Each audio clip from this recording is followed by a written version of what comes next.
Board here at the StarCityGames.com Modern Open in Baltimore, part of the SCG Tour, brought to you by Ultimate Guard.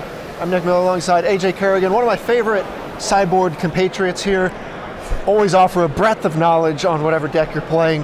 Now, you usually are playing some Merfolk. Yeah, that's been my deck in Modern for like 4 years. Took a while to get me off of it. It makes sense, though, that you're playing Death Shadow, because this is the deck that's just kind of taken Modern by storm here. And it allows you to build your deck in many different ways, customize it however you'd like. And you have come up with a 4-color concoction, which you've basically deemed green-black, splashing red and blue. Exactly. 6 total, or like 8 total blue and red cards. The rest of the deck is a clean green-black shell. So we have kind of the key cards to this deck, which are basically Death Shadow, Tarmogoyf, Traverse, bunch of discard and removal spells. Yeah, pretty standard package. Then it's kind of how you want to fill in the rest of the deck. So take us through how you filled in the rest of the deck. You worked on this deck with Jonathan Sukenik. Yeah, a good friend of mine. And how you kind of came to the build that you have here. Yeah, so what we realized in the metagame, when you really can't predict what you're going to be playing against, there's a lot of combo decks, there's a lot of these linear aggro decks, there's a few control decks, a lot of the mirror.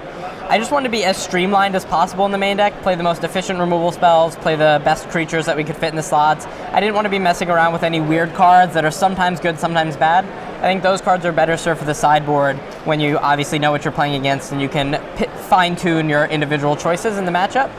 So a lot of what you'll see the main deck is tailored towards is really just the best card for a very general effect, like the best removal spell in the slot or the best Delirium Enabler in the slot, etc. Okay. Now that makes sense because you're going with the 4 full copies of Fatal Push. Correct, whereas yeah. some decks are kind of toying around with different numbers there. Yeah, my biggest fear was the Counters Coco deck. It did really well in the Classic last weekend. I was worried the deck would be all over the place. I don't think I've been wrong so far. And Fatal Push is one of your most efficient removal spells against them. It's pretty good in the mirror match, except against Grixis, but against the Tarmogoyf versions, it's one of your best removal spells because it only costs 1. And it's just very versatile. You have so many fetches to turn on Revolt too, so killing things like Thought-Knot Seer really isn't even a problem. Sure. And one thing we saw from last weekend in Louisville was the 4-color deck that Spiegelmeyer won with as part of the team.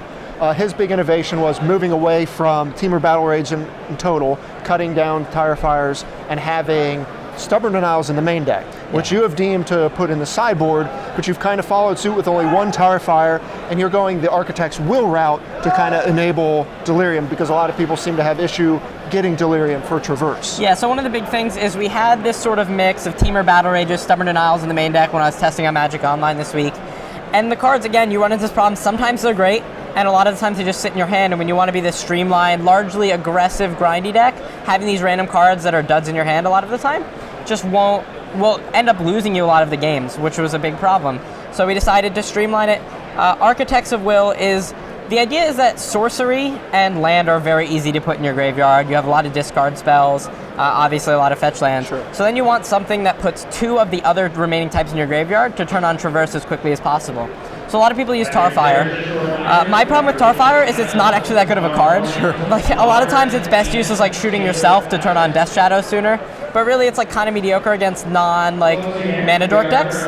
Architects of Will is really great because it just cycles, and when you want to be a streamlined aggressive deck, just getting access to as many of your good cards as possible, like your Death Shadows and your Tarmogoyfs, is great. It puts 2 types in the graveyard. Not a lot of people are expecting it, so a lot of times if you don't have a red source in play, because like Blood Crypt's your only red source, people will expect like, oh, Tarfire is the card to look out for. They don't think of Architects of Will as an instant speed way to put an artifact in the graveyard.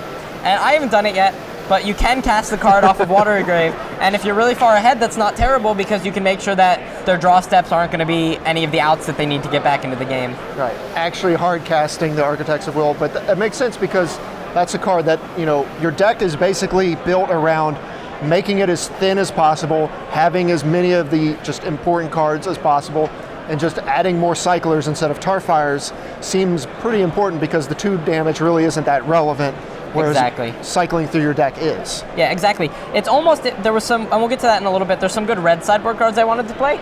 It was almost to the point where we just cut the red sideboard cards, cut the Tarfire, and play a little bit better of a mana base. But the Blood Crypt is largely free to play, especially because game 1 you mostly don't have any blue cards that you're going to cast, so getting the Blood Crypt is pretty easy. And the Tarfire does have good applications some amount of the time, and you do want to have at least 1 tribal card in your deck to get Goyf that 1 extra power. Because this deck is still a Tarmogoyf deck as well. A lot of people think of it as only a Death Shadow card, but or a Death Shadow deck, but Tarmogoyf is very relevant, especially when you're making it 5, 6, and bigger. Yeah, a lot of matchups, you want to keep your life total at like 8 or 9, so Death Shadow ends up being actually smaller than Tarmogoyf, so Tarmogoyf becomes your more efficient threat. And a lot of times in the Death Shadow mirror, like they'll surgical your Death Shadows, and like your Death Shadows are trading with each other, no big deal. And the cards you have trouble dealing with are the Delve creatures, and Tarmogoyf's your big linchpin there because it grows bigger than their Delve creatures, and you want to make sure it can. Is the big point to it. The other thing you've kind of done in this deck is you don't have Liliana the Last Hope in the main deck. You've gone straight 3 Liliana the Veil instead. Exactly. So Liliana the Last Hope's great if you know it'll kill a creature, right? The +1 is really good against Mana Dorks, against the Elves decks, against Lingering Souls, but we didn't expect enough decks where it'll consistently kill a creature, and we didn't really like a regrowth effect. Like, we're not even playing Kolaghan's Command, which is pretty standard in a lot of these lists. And the problem was they're just really slow. You'd rather just try to play another creature. The games where they're good are like the really grindy ones where you start to run out of creatures, but instead we just have other cards that can run away with the game themselves. Liliana the Veil's great. Against control decks, against mid-range decks, she really just gives you a strong advantage. Makes it easy to turn on Delirium too a little bit quicker. Like, you know you'll have Delirium on turn 4 if you play a Liliana on turn 3, almost always.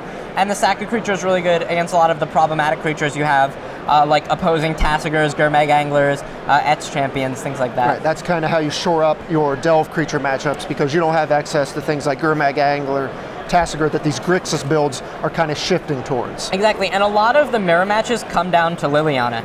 If you can stick a Liliana through a Stubborn Denial and just plus-minus it, they usually don't have enough threats to keep up with it, so you can usually keep it on like 3 and be able to make them sack a creature.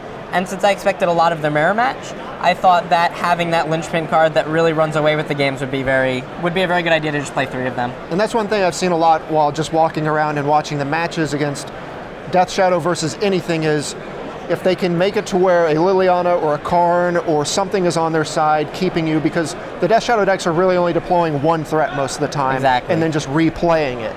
If you give them something that they have to have 2 or more threats to kind of attack with, they have trouble with that. Yeah, and then I think the one other interesting thing about this deck is just the 1 Grimflayer. That was just, so a lot of this was inspired by a list we found from Kyle Bogamies, who was doing the thing with Architects of Will and less Tarfires and whatnot.